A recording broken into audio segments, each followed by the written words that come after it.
100% of power. What's up, guys? This is Tom Burkhart from Car Revs Daily.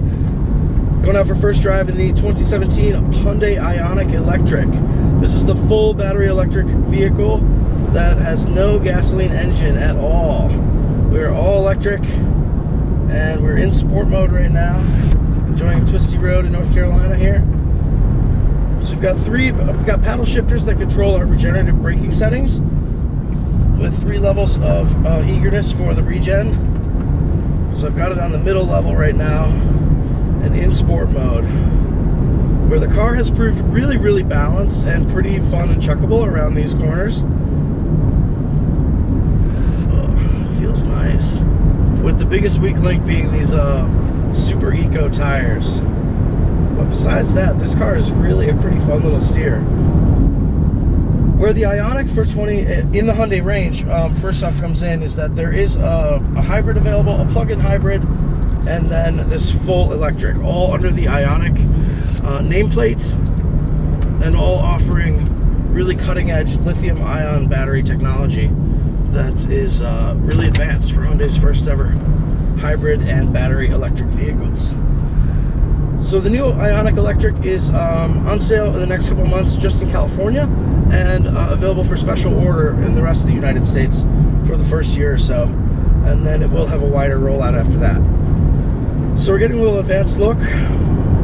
In sport mode, we get different gauges from the TFT panel in the gauge cluster, and as well as a power display that's like similar to that gives you a percentage of how much of the power you're actually using. So we can just go back into regular D. Actually, I'll switch my drive mode. Go back into regular D. The steering gets a lot lighter, and it's a lot less eager on its kickdown and passing power. We'll go back to sport there. Sorry, a little gravel. Strong brakes, and overall a really interesting handling feel. It's definitely a lot more balanced than a lot of the other plug-in hybrids or anything with a gasoline engine in front. It really just has an interesting weight balance because there is a lot of weight around underneath the back seat and in the trunk. There's a really interesting handling feel. So it's a little bit lighter in the nose, is how it feels, with a little bit less grip from the tires as a result around some of these corners. But overall performance is very, very admirable.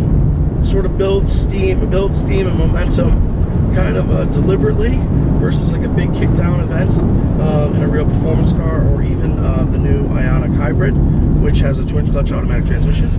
But this car uses, as we said, 100% electric. So we have a pretty large electric motor on here that makes 111 horsepower to the front wheels, and a pretty ginormous lump of torque, of course, right from 0 RPM. I think it makes, like, you know, something in the 250-ish range is how it feels in terms of foot-pounds of torque right off the line, which is very, very impressive. Some very good feel-some brakes that feel really normal. A lot of EVs have sort of like bizarre feeling brakes, but we'll give this one a try. So as a brake torque launch, like 45 and 60. So definitely respectable pace. I'd estimate about 10.5 to 11.5 seconds, which is certainly in the game and competitive with vehicles that the Ioniq Electric will go up against. Cars like the Ford Focus Electric, the upcoming Chevrolet Bolt, and anything else that's a full electric model. Even like the new Smart EV, some of the BMW i3s. I mean, a lot of these, there's not too many cars in this price point, in like the high 20s, low 30s. But of course, the Tesla Model 3 will be a rival for this car when it arrives.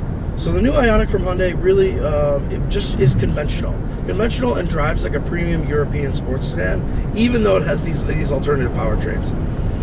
They've just worked so hard on the handling, cabin quality, drive feel, steering feel, to make it feel as normal and premium as possible, even while having a really, really cutting-edge drivetrain.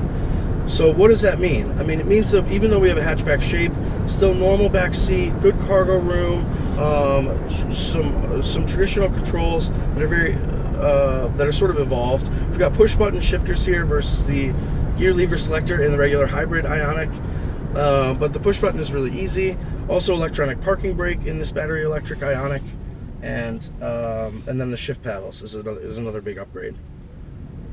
Steering wheel feels very good quality leather on there, with a flat bottom here, and almost, I mean, no torque steer to report or pull in an acceleration demonstration right there.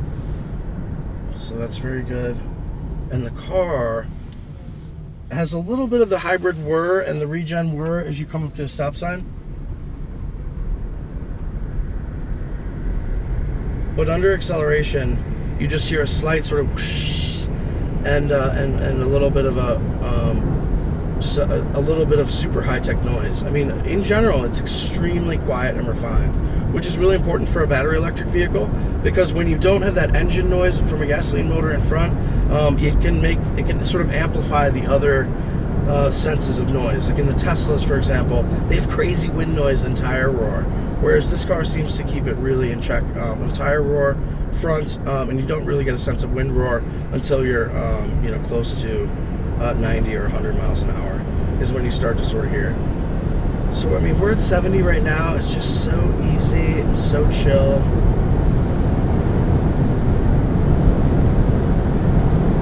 Keeps pulling. I'm using 100% of the power. So it has a very sort of like ultra smooth and deliberate acceleration feel. You know, getting up to those big speeds, it takes a little bit more of a run up. Not a fast car, but one that is perfectly acceptable and responsive. I'm definitely liking the sport mode in how it tweaks the steering and gives you a little bit more power.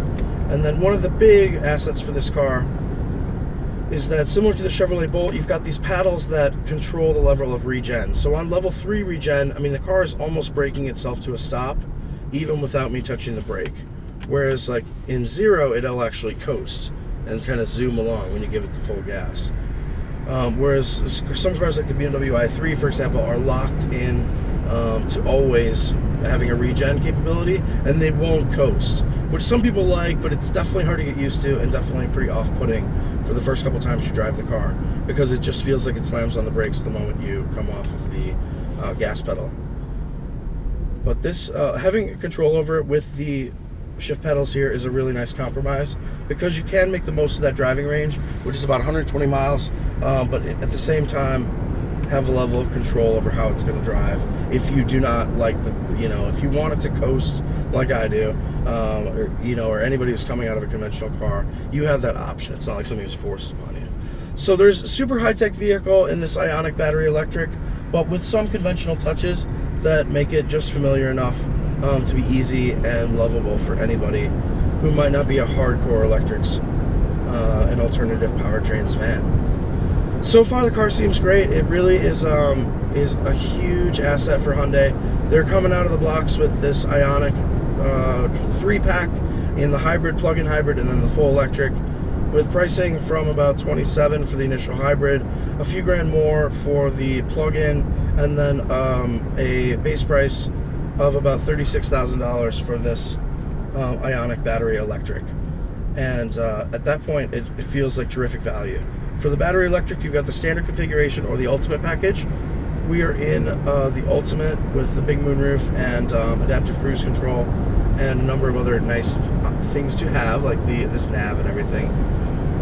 A little extra space in the front center console versus the other Ioniqs, and you got our Qi wireless charging point, electronic parking brake, automatic hold, so you can use that in traffic if you want, so you don't have to be on the brake once you've come to a stop. Full speed cruise control that is stop and go for the adaptive cruise. Really just like nice subtle things that you wouldn't expect to get at this price point. And then you have the big benefit of the tax credit. So that is $7,500 federally for this battery electric car. And then in California, where the Ioniq Electric will have its initial rollout, you've got an additional $2,500 credit coming your way.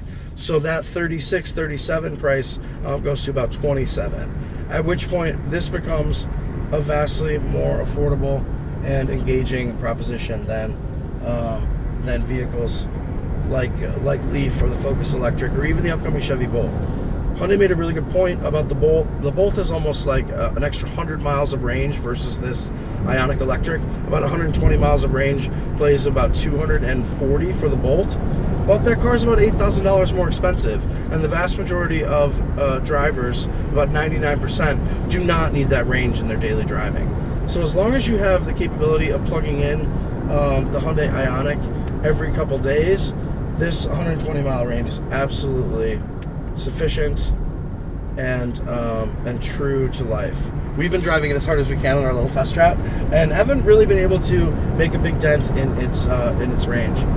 At this point in our drive, we should have about 60 miles left in the range, and we've been driving it like hoons, of course, and have about 55. So pretty true to life, even with, you know, really sort of sudden movements, and not really caring about the temperature and electrics usage. So overall, very, very good car. Almost no compromises for it being electric. The only one really is that you have to remember to plug it in instead of taking it to a gas station. But hey, you know, just think, this could be a car that you'd never have to go to the gas station in, and you can run it for just pennies on the dollar versus what it would cost for even the most efficient hybrid electric vehicles. So definitely go give it a drive. It's a great car. For people who are hardcore EV people, it's good enough to special order around the country and have it delivered to your Hyundai dealer, even without a test drive. But for people in California who will benefit from the initial rollout, definitely go give this car a try. It's a phenomenal achievement. Super stiff body structure, great ride, good handling, even with what could be a lot better with some bigger wheels and tires. Good steering feel, and overall just a premium cabin and aesthetic that makes that it probably makes this new Ioniq Electric 1 and 2 with the new Volkswagen eGolf in terms of its popularity with eco and interested and electric enthusiasts. All right, we'll see you guys next time. This is Tom Burke for Cars Daily in the 2017 Ioniq Battery Electric.